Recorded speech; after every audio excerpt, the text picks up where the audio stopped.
देखो फ्रेंड्स, कोई भी परीक्षा हो, रिवीजन बहुत ही इंपॉर्टेंट है। यानी कि आप पूरी की पूरी किताब भी पढ़ लें, लेकिन अगर उसका रिवीजन आप नहीं करेंगे तो एग्ज़ाम में इसका कोई ख़ास फ़ायदा आपको नहीं मिलेगा। हमारी जो स्मरण शक्ति होती है, हमारा जो ब्रेन होता है, उसकी एक सीमा होती है। कुछ समय के बाद अगर आप जिन किताबों को पढ़ चुके हैं, जिन प्रश्नों को आप पढ़ चुके हैं, उसका रिवीजन आप नहीं करेंगे तो तथ्य आपको भूल जाएंगे। तो एक तरीके से ये आपका डेली बूस्टर डोज होगा और इसमें आप यूपीपीएससी आरओ के, देखो यहाँ पर मैं कुछ प्रश्नों को पिछली परीक्षाओं से लिया हुआ हूँ, साथ ही साथ करंट अफेयर के ऐसे प्रश्न जो कि आपकी सिलेबस में हैं और कुछ ऐसे प्रश्न जो कि अप्रत्याशित रूप से एग्ज़ाम में पूछ लिए जाते हैं, तो उन्हीं को यहाँ पर शामिल किया गया है और इसका रिवीजन आपको हम करवा रहे हैं। प्रतिदिन ये बूस्टर डोज आपको मिलता रहेगा। चैनल पर पहली बार आएँ तो फटाफट इसे सब्सक्राइब कर लें, वीडियो को लाइक और शेयर कर दीजिएगा।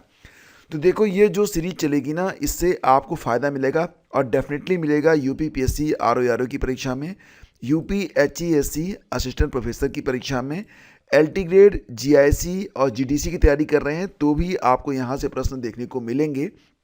साथ ही साथ यूपी ट्रिपल एससी की जो पीटी और लेखपाल की परीक्षाएं हैं और जीएस की, क्योंकि ये प्रश्न हैं, तो अन्य सभी परीक्षाओं में ये टॉपिक बहुत ही इंपॉर्टेंट रहेंगे। तो चलिए शुरू करते हैं। आज का ये बूस्टर डोज नंबर 1 होगा और पहला ही क्वेश्चन बड़ा इंपॉर्टेंट है। प्रश्न यहाँ पर है कि साइलेंट स्प्रिंग नामक किताब किसने लिखी है, जिसने आगे चलकर आधुनिक पर्यावरण आंदोलन में महती भूमिका निभाई थी। यानी कि ये जो किताब आई साइलेंट स्प्रिंग, इसी किताब के बाद पूरी दुनिया में हलचल मच गई थी पर्यावरण आंदोलन को लेकर। तो यहाँ पर आपके ऑप्शन में है सुंदरलाल बहुगुणा, रेचल कार्लसन, जे साइमन या उपरोक्त में से कोई नहीं। अब इसका आंसर आपको बताना है कि साइलेंट स्प्रिंग नामक जो किताब थी, इसके लेखक कौन है। तो देखो फ्रेंड्स, इसके लेखक हैं रेचल कार्लसन। हालांकि ये एक लेडीज़ हैं, विकल्प बी यहाँ पर सही है। अब इस सीरीज़ की विशेषता ये होगी कि इसमें हम आपको तस्वीरें भी दिखाएंगे, क्योंकि तस्वीरें जो होती ना, ये आपको तथ्यों को भूलने नहीं देती हैं। तो पहले तो आप पहचान लीजिए ये कौन है। ये हैं रेचल कार्लसन और इन्हीं की किताब थी साइलेंट स्प्रिंग, जो कि आई थी कब, 1962 में आई थी। जी हाँ, 1962 में आई इस किताब ने पूरी दुनिया में पर्यावरण के प्रति लोगों का ध्यान आकर्षित किया था। अब रेचल कार्लसन की तस्वीर आप देख चुके हैं, तो आपको कुछ फैक्ट बताते हैं। जैसे कि रेचल कार्लसन को ही आधुनिक पर्यावरण आंदोलन की जननी के रूप में भी जाना जाता है। अब किताब कब आई थी, 1962 में। किताब का नाम क्या था, साइलेंट स्प्रिंग। ध्यान दीजिएगा कि 1962 में अमेरिका के जो राष्ट्रपति थे जॉन एफ कैनेडी, उन्होंने भी ये किताब पढ़ी थी और इसमें जो चीज़ें उन्होंने बताई थी उस पर उन्होंने गंभीरता से विचार भी किया था। एग्जैक्टली ये जो किताब आई थी ना, इस किताब में केमिकल्स का परीक्षण कराने का, यानी कि कुछ ऐसी चीज़ें थी जो कि हमारे पर्यावरण को बहुत ही घातक तरीके से नुकसान पहुंचा रही थी, तो उन पर हमारा ध्यान केंद्रित किया गया था। किताब एग्जैक्टली 27 सितंबर 1962 को प्रकाशित हुई थी और इस किताब में कीटनाशकों के अंधाधुंध उपयोग से होने वाले प्रतिकूल पर्यावरणीय प्रभावों पर दस्तावेजीकरण यहाँ पर प्रस्तुत किया गया था। एग्जैक्टली यहाँ पर जो कीटनाशक होते हैं, पेस्टिसाइड्स, उसका जब उपयोग आप करते हैं, डेफिनेटली उसका जो मतलब हार्मफुलनेस है वो हमारे जीवन को भी प्रभावित करता है। बहुत सारे प्राणी तो इससे नष्ट ही हो जाते हैं। आपने देखा होगा कि फिलहाल अगर आप ग्रामीण पर मतलब गांव से आते हैं तो आपने देखा होगा कि गांव में जब गेहूं वगैरह बोया जाता था तो उसमें बथुआ नामक एक वनस्पति उगती थी और जिसे बहुत ही चाव से लोग खाते थे। ओमेगा 3 वगैरह बहुत सारी बीमारियों का इसमें इलाज भी होता था। लेकिन पेस्टिसाइड और जो हर्बिसाइड होता है, यानी कि खरपतवार नाशक की अधिकता से उपयोग करने के कारण ये जो बहुत ही उपयोगी यहाँ पर वनस्पति थी वो अब लुप्त होती जा रही है। फिलहाल यहाँ पर देखेंगे तो एक किताब और है, द एज ऑफ द सी। ये किताब भी लिखी गई है रेचल कार्लसन के द्वारा ही और उन्होंने समुद्र विज्ञान पर काफ़ी अच्छा शोध भी किया था और 3 किताबों की एक सीरीज लिखी थी। तो द एज ऑफ द सी अमेरिकी समुद्री विज्ञानी रेचल कार्लसन की सबसे ज़्यादा बिकने वाली किताब है, जिसे पहली बार 1955 में ह्यूटन मिफ्लिन द्वारा संपूर्ण रूप से प्रकाशित किया गया था। तो ध्यान देना, दोनों किताबें इंपॉर्टेंट हैं, एग्जाम में पूछी जा सकती हैं। आगे बढ़ते हैं, अगला क्वेश्चन भी काफ़ी अच्छा रहेगा।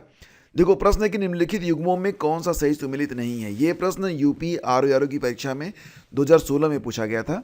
इसमें किताबों के नाम दिए गए थे, लेखकों के नाम दिए गए थे, पूछा गया था कि कौन सा यहाँ पर युग्म है जो कि सही सुमेलित नहीं है। जैसे कि the Indian war of independence के लेखक कौन है, वी डी सावरकर है। रट लेना, इसको इंपॉर्टेंट है।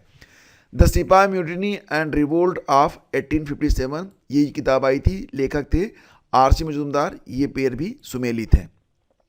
Civil rebellions in the Indian mutinies 1857 to 1859, civil rebellions in the Indian mutinies, तो इस किताब के लेखक कौन है? एस बी चौधरी हैं। ये आपका जो युग्म है ये भी सही है। अवध इन रिवोल्ट, ये जो किताब आई थी, इस किताब के लेखक राधाकमल मुखर्जी नहीं है, यानी कि यही हमारा आंसर बन जाएगा। ठीक है, अब यहाँ पर अवध इन रिवोल्ट 1857 टू 1858, ये किताब लिखी गई है डॉक्टर रुद्रांशु मुखर्जी के द्वारा। ये रट लेना इंपॉर्टेंट है, कई बार पूछा गया प्रश्न है। इसके बाद देखते हैं, अच्छा ये कवर पेज देख लो, इससे आपको तथ्य लंबे समय तक याद रहेंगे। तो ये कवर पेज है अवध इन रिवोल्ट 1857 टू 1858, और लेखक कौन है? रुद्रांशु मुखर्जी। ठीक है, और तस्वीर आप देख सकते हैं यहाँ पर, एंथम साउथ एशियन स्टडीज के द्वारा इसे प्रकाशित किया गया है। तो ये किताब भी काफ़ी चर्चित किताब है और एग्जाम में कई बार इसके बारे में जिक्र भी किया गया है। आगे बढ़ते हैं, अगला क्वेश्चन होगा, ब्रिटिश भारत के निम्नलिखित प्रांतों पर विचार कीजिए और उन प्रांतों को पहचानिए जहां 1937 में भारतीय राष्ट्रीय कांग्रेस का मंत्रिमंडल नहीं बना था। 1937 में जहां पर भारतीय राष्ट्रीय कांग्रेस का मंत्रिमंडल नहीं बना था, तो 3 स्टेट ऐसे थे जहां पर 1937 में भारतीय राष्ट्रीय कांग्रेस का मंत्रिमंडल नहीं बना था। क्या आप उनके नाम याद किए हैं? क्या आप जानते हैं? फिलहाल यहाँ पर देखते हैं, मध्य प्रांत में तो बना था, उड़ीसा में भी बना था, बंगाल में नहीं बना था, 3 में नहीं बना था, और पंजाब में भी नहीं बना था। एक और था जहां पर नहीं बना था, याद करो, आगे मैं आपको बता रहा हूं। फिलहाल बंगाल और पंजाब यानी कि 3 और 4 वाला जो विकल्प है ये आपका सही रहेगा, तो 3 और 4 विकल्प भी आपका सही है। ध्यान देना कि 1937 के चुनाव में भारतीय राष्ट्रीय कांग्रेस 8 प्रांतों में सत्ता में आई थी, 3 में नहीं आई थी। किसमें? बंगाल में, पंजाब में और सिंध में। ठीक है, ये 3 में नहीं आई थी, तो इसको रट लेना, बंगाल, पंजाब और सिंध में भारतीय राष्ट्रीय कांग्रेस सत्ता में नहीं आई थी, 8 प्रांतों में आई थी। तो कुल मिला के देखा जाए तो 8 3 11, 11 में से 8 प्रांतों को में मंत्रिमंडल का गठन भी किया गया था।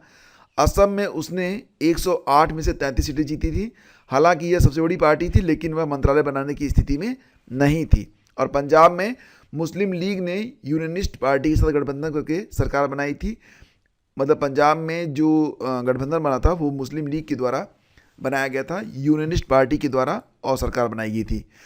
बंगाल में मुस्लिम लीग ने फजलुल हक के नेतृत्व में कृषक प्रजा पार्टी के साथ गठबंधन करके सरकार बनाई थी, और कांग्रेस जो थी ये 2 साल से अधिक समय तक सत्ता में भी रही थी। तो ध्यान देना इस पर। ठीक है, ये बहुत ही इंपॉर्टेंट पॉइंट है और बहुत ही इंपॉर्टेंट क्वेश्चन भी है। आगे बढ़ते हैं, ये प्रश्न ये देखो बहुत ही इंपॉर्टेंट है। अगस्त 1925 में सेंट्रल लेजिस्लेटिव असेंबली का अध्यक्ष कौन था? अगस्त 1925 में सेंट्रल लेजिस्लेटिव असेंबली के अध्यक्ष थे विट्ठल भाई पटेल। ये सरदार पटेल के बड़े भाई थे, ऑप्शन डी आपका करेक्ट होगा। तो देखो यहाँ पर विट्ठल भाई पटेल एक भारतीय विधायक और राजनीतिक नेता थे, स्वराज पार्टी के सह संस्थापक भी थे। ठीक है, वे 24 अगस्त 1925 से अप्रैल 1930 के बीच केंद्रीय विधानसभा के अध्यक्ष रहे। 1927 में फिर से केंद्रीय विधानसभा के अध्यक्ष चुने गए थे, और 1928 में उन्होंने भारत सरकार के प्रशासन से स्वतंत्र विधानसभा के लिए एक अलग कार्यालय भी बनाया था। इसके बाद अगला क्वेश्चन, ये प्रश्न देखो इंपॉर्टेंट है, करंट अफेयर का क्वेश्चन होगा, कौन सा राज्य देश की पहली, क्योंकि पहली तटीय और जलपक्षी गणना है तो इंपॉर्टेंट है, अभी तक ये काम किसी और राज्य ने नहीं किया था। तो कौन सा राज्य है जिसने देश की पहली तटीय और जल पक्षी गणना शुरू की है? देखो तटीय और जल पक्षी गणना, ये क्या कहेंगे इसे आप, इसे वेक्टर बर्ड भी आप कह सकते हैं। वेक्टर बर्ड वो पक्षी होते हैं जो कि तटीय, जो जैसे कि जल का किनारा जहाँ पर होता है, जहाँ पर उथला जल होता है, उसमें रहने के लिए वो बिल्कुल अनुकूल रहते हैं। उनकी चोंच, गर्दन, पैर ये काफ़ी लंबे होते हैं। तो ये जो पहली तटीय और जल पक्षी गणना है, इसे शुरू किया गया है कहाँ पर? गुजरात में शुरू किया गया है। ठीक है, ऑप्शन सी करेक्ट है। अब मैंने बता दिया आपको कि वेडर पक्षी क्या होते हैं, ध्यान देना, और इसके एग्जाम्पल रहेंगे क्रेन, सारस, सुबिल, आइबिस आदि जो पक्षी होते हैं। ये तस्वीर याद रखिएगा, क्योंकि ये जो आपकी वेक्टर बर्ड जनगणना हो रही है, ये जामनगर गुजरात में हो रही है। ये है आपका समुद्री राष्ट्रीय उद्यान, तस्वीर देख लीजिए ध्यान से आप। ठीक है, तो गुजरात के जामनगर में स्थित समुद्री राष्ट्रीय उद्यान और समुद्री अभयारण्य में यह गणना जो है ये आयोजित की जा रही है। तो क्योंकि यह किनारा है, समुद्र का किनारा है, यहाँ पर पक्षी देखने को मिलेंगे, तो एक अनुमान यहाँ पर लगाया जाएगा, एग्जैक्ट फिगर तो हम नहीं जान पाएंगे, लेकिन फिर भी पता चल जाएगा कि इस समय कितने वेक्टर बर्ड रह रहे हैं गुजरात में। ठीक है, अगला क्वेश्चन है, 1,80,00,000 से ज़्यादा छात्रों को मुफ्त में इंटरनेशनल जर्नल्स और रिसर्च पेपर इंटरनेट के माध्यम से उपलब्ध कराने के लिए वन नेशन वन सब्सक्रिप्शन योजना, ध्यान देना ये जो योजना है वन नेशन वन सब्सक्रिप्शन, ये जो जर्नल्स और रिसर्च पेपर्स होंगे इनको ऑनलाइन उपलब्ध कराने के बारे में यह योजना शुरू की गई है। इसको नाम दिया गया है वन नेशन वन सब्सक्रिप्शन योजना। इसका शुभारंभ किया गया है प्रधानमंत्री मोदी के द्वारा। कब किया गया ये प्रश्न है। ठीक है, तो इससे फ़ायदा मिलेगा वे सारे जो अभ्यर्थी हैं, जो सारे स्टूडेंट हैं जो रिसर्च वगैरह कर रहे हैं, तो उनको इसका फ़ायदा मिलेगा। वन नेशन वन सब्सक्रिप्शन योजना, तो ये योजना शुरू की गई है 1 जनवरी 2025 से, यानी कि विकल्प ए यहाँ पर आपका करेक्ट है। योजना का संचालन सूचना और पुस्तकालय नेटवर्क जो कि आता है यूजीसी के अंतर्गत के द्वारा किया जाएगा, और ये योजना चलेगी 3 सालों के लिए, फिलहाल 2025, 2026 और 2027 के लिए, जिसके लिए कुल बजट आवंटन कितना किया गया है, 6,000 करोड़ रुपए। अगला क्वेश्चन है, हाल ही में 31वीं राष्ट्रीय बाल विज्ञान कांग्रेस 2025 का आयोजन कहाँ पर किया गया। देखो ये प्रश्न बहुत ही जरूरी है, क्योंकि कई बार ये प्रश्न पूछा गया है। एक तो आपका जो विज्ञान कांग्रेस होता है, एक जो आपका बाल विज्ञान कांग्रेस होता है, तो दोनों से संबंधित प्रश्न एग्जाम में अक्सर पूछ लिए जाते हैं। ये क्रम में 31वीं थी, 2025 में इसका आयोजन किया गया। इसके पहले जो आयोजन हुआ था वो 2023 में हुआ था। तो 31वीं राष्ट्रीय बाल विज्ञान कांग्रेस 2025 का आयोजन हाल ही में मध्य प्रदेश के भोपाल में किया गया है, और इसके पहले जो 30वीं राष्ट्रीय बाल विज्ञान कांग्रेस थी 2023 वाली, आयोजन जो था ये अहमदाबाद गुजरात में किया गया था। ठीक है, तो ये दोनों याद रखना इंपॉर्टेंट है। अब इसकी थीम भी है, क्या थीम है, थीम है स्वास्थ्य और कल्याण के लिए पारिस्थितिकी तंत्र को समझना। इसका आयोजन करता है राष्ट्रीय विज्ञान और प्रौद्योगिकी संचार परिषद। कौन करता है, राष्ट्रीय विज्ञान और प्रौद्योगिकी संचार परिषद के द्वारा आयोजन किया जाता है। राष्ट्रीय बाल विज्ञान कांग्रेस का जो पहला संस्करण था 1993 में इसका आयोजन किया गया था। ध्यान देना कि ये राष्ट्रीय बाल विज्ञान कांग्रेस, इसमें 10 से 17 साल के जो बच्चे होते हैं वो पार्टिसिपेट करते हैं। 30वां आयोजन मैंने आपको बताया 2023 में हुआ था, अहमदाबाद गुजरात में इसका आयोजन किया गया था। ये प्रश्न भी इंपॉर्टेंट है, 2024 का जो मानवतावादी पुरस्कार है इससे किसको सम्मानित किया गया है। 2024 का जो मानवतावादी पुरस्कार है ये दिया गया था किसको, तो फ्रेंड्स यहाँ पर इसका आपका उत्तर बनेगा मोहन जी, मोहन जी को दिया गया था। ये तस्वीर आप देख सकते हैं, Mohan ji receives prestigious 2024 humanitarian award. तो साउथ अफ्रीका के जोहान्सबर्ग में वैश्विक मानवीय नेतृत्व के लिए मानवतावादी और आध्यात्मिक नेता मोहन जी को यह पुरस्कार प्रदान किया गया है। ध्यान देना कि एक विश्व मानवतावादी दिवस भी मनाया जाता है, प्रतिवर्ष 19 अगस्त को मनाया जाता है। ठीक है, तो इसी के साथ अगला क्वेश्चन होगा, साल 2024 का विटले गोल्ड अवार्ड किसे प्रदान किया गया है। सारे विकल्प यहाँ पर इंपॉर्टेंट है, जो भी नाम आपको विकल्प में मिल रहे हैं तो सारे नाम यहाँ पर बहुत ही जरूरी हैं, सबके बारे में आपको पता होना चाहिए। एग्जाम में एक तरीके से देखा जाए तो ये 5 प्रश्न हैं। ठीक है, देखो यहाँ पर जो विटले गोल्ड अवार्ड है ये दिया गया है असम की पूर्णिमा देवी वर्मन को, तो विकल्प बी इसका उत्तर होगा। विटली गोल्ड अवार्ड किसको मिला है, असम की पूर्णिमा देवी वर्मन को। डिटेल देख लेते हैं। साल 2024 का विटली गोल्ड अवार्ड असम की वन्यजीव विज्ञानी डॉक्टर पूर्णिमा देवी वर्मन को मिला है। तो ये जो विटली गोल्ड अवार्ड होता है ना, ये जो वन्यजीव वैज्ञानिक होते हैं या वन्यजीव के लिए जो उल्लेखनीय काम करते हैं उन्हीं को ये प्रदान किया जाता है। उन्हें यह पुरस्कार किसके लिए दिया गया, तो देखो डॉक्टर पूर्णिमा देवी वर्मन ने लुप्त प्राय ग्रेटर एडजुटेंट स्टार्क यानी कि हरगिला के संरक्षण के लिए उल्लेखनीय काम किया है, और उसके लिए उन्होंने आर्द्रभूमि आवास भी उपलब्ध कराया है। फिलहाल ये जो पुरस्कार है उन्हें दूसरी बार मिला है, यानी कि डॉक्टर पूर्णिमा देवी वर्मन को विटले गोल्ड अवार्ड दूसरी बार प्रदान किया गया है। ध्यान देना कि उन्होंने ग्रेटर एडजुटेंट स्टार्क यानी कि हरगिला की आबादी 4 गुना बढ़ाने में अहम भूमिका निभाई है। उन्होंने 10,000 से ज़्यादा महिलाओं को इस पक्षी के पक्ष में आवाज़ उठाने का अधिकार दिया है, उनको शामिल भी किया है। उन्होंने स्थानीय समुदायों को घोंसले की रक्षा करने और सारस के आवास की रक्षा करने के लिए प्रेरित किया। साल 2022 में संयुक्त राष्ट्र पर्यावरण चैंपियंस ऑफ द अर्थ का पुरस्कार भी वो जीत चुकी हैं, तो चैंपियंस ऑफ द अर्थ भी बन चुकी हैं 2022 में। और champions of the earth award ये कौन देता है, यूनाइटेड नेशन। विटली गोल्ड अवार्ड को ना ग्रीन ऑस्कर भी कहा जाता है, ध्यान देना इसको। और यह पुरस्कार वैश्विक खोज और कठोर आवेदन प्रक्रिया के बाद दिया जाता है।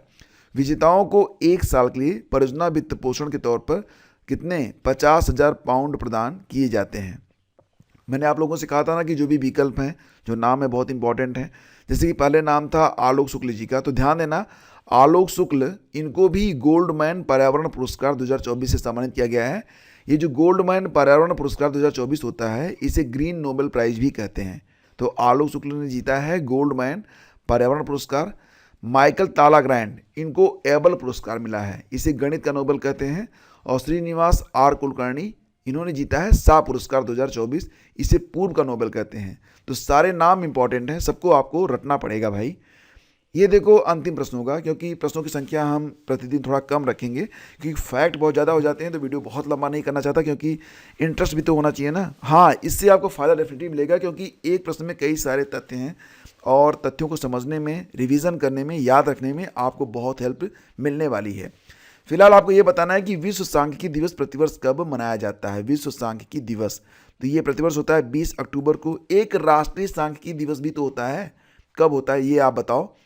तो 20 अक्टूबर को मनाया जाता है विश्व सांख्यिकी दिवस। और बात कर रहे हैं राष्ट्रीय सांख्यिकी दिवस के बारे में, तो ये होता है प्रतिवर्ष 29 जून को। पीसी महालनोबिस का नाम आपको याद होगा। अच्छा, कमेंट करके ये बताओ कि पीसी महालनोबिस मॉडल पर आधारित हमारी कौन सी पंचवर्षीय योजना थी, फटाफट बताओ। और इस साल जो 29 जून को राष्ट्रीय सांख्यिकी दिवस मनाया गया था, उसकी एक थीम भी है, निर्णय लेने के लिए डेटा का उपयोग। अब यहाँ पर ये आज का वीडियो समाप्त हो रहा है और उम्मीद करता हूँ कि बहुत सारे तथ्य आपने समझे होंगे, जाने होंगे। देखो फ्रेंड्स, नियमित तौर से आप इन प्रश्नों का रिवीजन करिए हमारे साथ। ये सारे प्रश्न आपको एग्जाम में बहुत अधिक हेल्प करने वाले हैं। अब एक प्रश्न आपके जनरल टेस्ट के लिए, आपको बस ये बताना है कि विश्व पशु दिवस प्रतिवर्ष कब मनाया जाता है। बहुत ही अच्छा प्रश्न है, 1 अप्रैल, 4 अक्टूबर, 5 दिसंबर या फिर अन्य। तो फिलहाल इसका आंसर आप लोग जरूर लिखिएगा, ठीक है, क्योंकि जो तथ्य आप यहाँ पर लिख देंगे वो आपको भूलेगा नहीं। टेलीग्राम चैनल पर आपको PDF मिल जाएगी, लिंक डिस्क्रिप्शन में है। और अगर आप चाहें तो ऐसे प्रश्न और क्विज आप studywithgyanprakash.com पर आकर भी लगा सकते हैं और भी बहुत सारी जानकारियाँ आप प्राप्त कर सकते हैं। तो मिलते हैं आपसे कल फिर एक नए वीडियो में। आज्ञा दीजिए, नमस्कार, जय हिंद।